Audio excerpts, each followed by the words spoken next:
Assalamu alaikum wa rahmatullahi wa barakatuh. Урматтуу биздин интернет досторубуз. Сиздерди бардыгыңыздарды 12 айдын султаны болгон Рамазан айынын кирип келиши менен куттуктайм. Ушул айдын толук соопторун алып, толук ибадат менен чыгуудан Аллахым насип кылган болсун.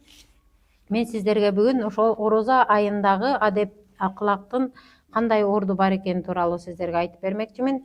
Пайгамбарыбыз саллаллаху алейхи вассаламдын хадиси бар. Ким эгер ушул айда жалган айтканын жана жалган иштерди токтотпогон болгон болсо, анын жеген ичкенин токтотконуна Аллах Таала карабайт деген Пайгамбарыбыз саллаллаху алейхи вассаламдын сөзү бар.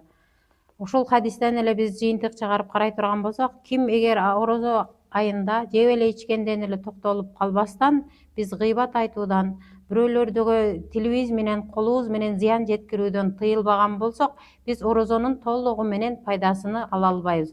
Бул орозо айы адамдын эркин дагы сыноочу ай болуп эсептелет.